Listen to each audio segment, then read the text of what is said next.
So, you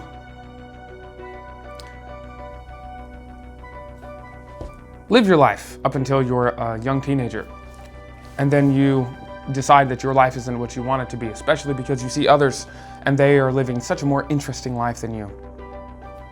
So you decide to jump headlong into self-improvement. You read some books, you watch a lot of videos, and your life doesn't actually improve because, lo and behold, consumed knowledge does not automatically translate to applied knowledge. What to do?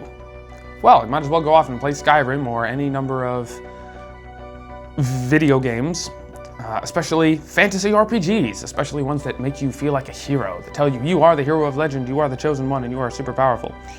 And they give you your 3 pillars of freedom, power, and status. You are free to roam Skyrim. You are powerful as the Dragonborn. And status, you are the chosen one. It is your destiny to destroy everyone. And by the way, you're the leader of all the guilds and all the factions, and everyone looks up to you and respects you. The one thing that we complain about Skyrim, well, one of the things, is that people don't react enough. Like, I want to have more status. Okay, so we know that there's freedom, power, and status. Well, do you want to spend the rest of your life playing Skyrim, or just going after the next video game that sells you the fantasy of heroism, that just tells you, pretends you are a hero? Don't worry about actually living your real life and leveling up your real life character and actually doing anything that is truly valuable in the real world. No, don't bother. Just keep pretending, because it's so much easier, and you don't have to deal with suffering and the risk of failure and actual failure and setbacks, because when you play a video game, your stats never decrease. You never lose something if you fail to practice it, and there's no risk involved. Those two things, the fact that you don't have to lose something once you get it, ignores the law of entropy, and the fact that there's no risk. If you ever die, well, you just load your last save. There's no real risk at all. Both of those make video games an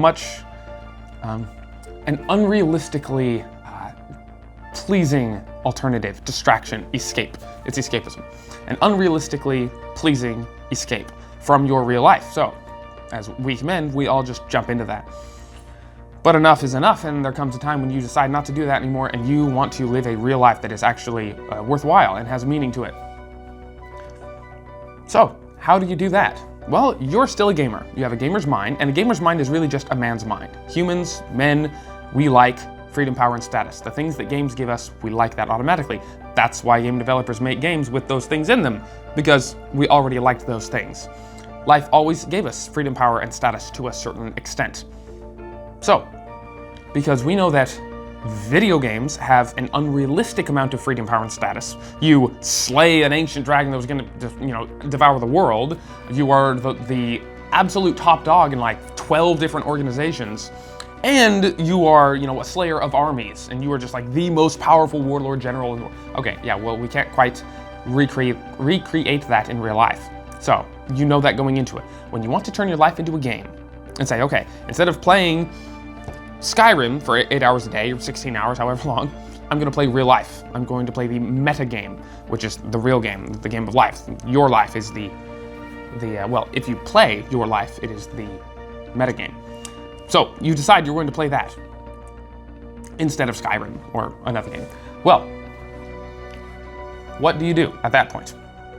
You know that you have to make your real life have freedom, power, and status, but you know that you can't make real life have those 3 pillars to the extent that a video game can give you them. And you know that it will be harder because there is real risk, and you have to keep practicing every little thing you learn, and it's not just, waiting in your inventory somewhere to pull it out. Oh, I forgot I had that, scroll of fireball. I guess I'll cast that now. It's like, nah, if you forgot you had it, then you lose it. That's how it works in real life. If you forget information, it's just gone. It's not like, oh, I'll just pull that out when I need to. Or if you forget to work out, your muscles just entropy and they get smaller, and they aren't just there for you when you need them. You have to update and maintain everything. So, you know that it's harder because it's not going to be as fun. It's not going to be as high octane. You're not going to be a slayer of dragons. 2, it's risky.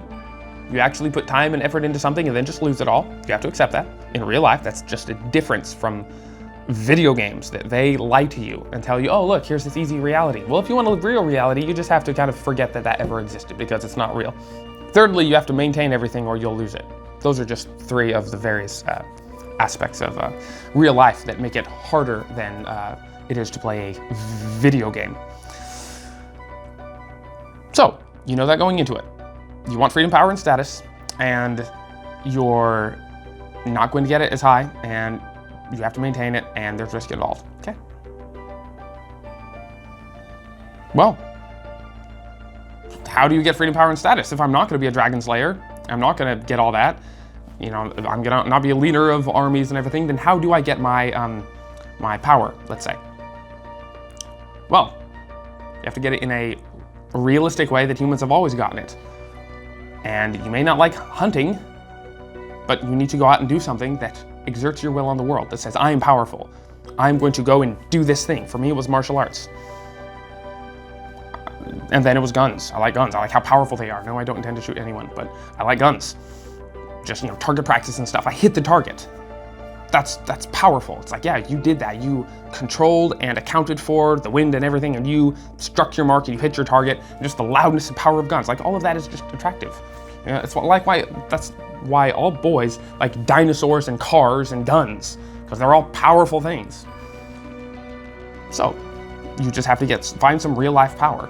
Find something that you're attracted to. I guarantee you there's something out there that falls under power that you like, that you feel attracted to. It doesn't have to be, you know, slaying bandits in Skyrim. There's something you like. Just look for it, find it, and pursue it. Practice it. And if you don't like that one, find something else. It's simple. Freedom. You need freedom. Well, you don't get to, you know, explore every underground ruin of Skyrim and find treasure underneath. No, you don't get to do that. Sorry. What do you get to do?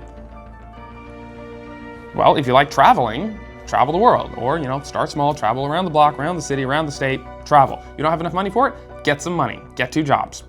Go out and achieve the things you want to achieve. Sell something. Work. Make a YouTube channel and hopefully people start giving you money. Hint, please give me money. You find a way to achieve what you want to achieve. You want freedom? Go out and do it. Say you don't like exploring. Say you like learning. I think that falls under freedom. Go ahead. Learn all you can. I mean, there's so many free books and cheap books and just books that you can buy if you just get, you know, a job or 2 or however many, and save and stop paying for Netflix and stop buying the 3 devils of the food industry, seed oil, sugar, and synthetic wheat. Stop buying it. Just eat some meat. You'll be fine. You know, you'll have enough. You'll buy the books. You know, freedom, status, relationships. Essentially, you know, you need to get some people to talk to and be with. You know, you can find that in a club like martial arts. It's not just power. Like, you actually can like the people there.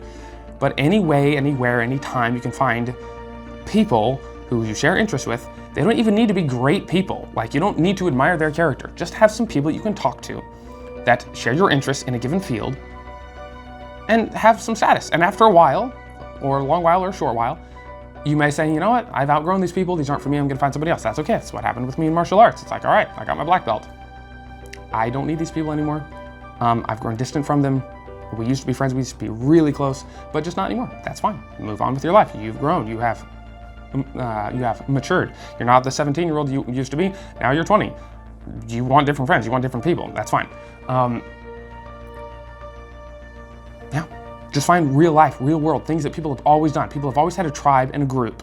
The thing is, if you're young, from teens to 30, don't find a woman, don't find a girl. You don't need it right now. Just ignore it.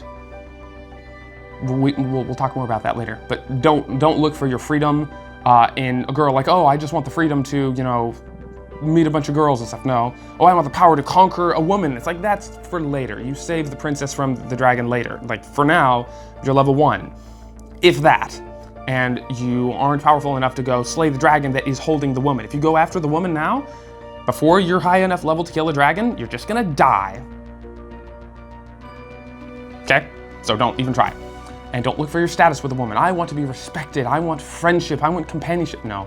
Find that in men. Find it in other men. Don't look for it. So ignore the woman. That's not the goal right now. You're way too young. Not that there's a certain age which you should go after a woman. Like, you can stay celibate your whole life. That's great too. Believe me. But yeah, find it in real life. It's a whole lot better for you. And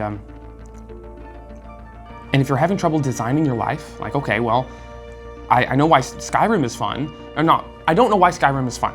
I know it is fun, I just don't know why, and so I don't know exactly which elements to take out of Skyrim, per se, or any video game you like. I don't know how to take those elements out of the game and put them in my real life to make my real life as fun as that game is. First of all, your life isn't going to be as fun as the game, at least not at first.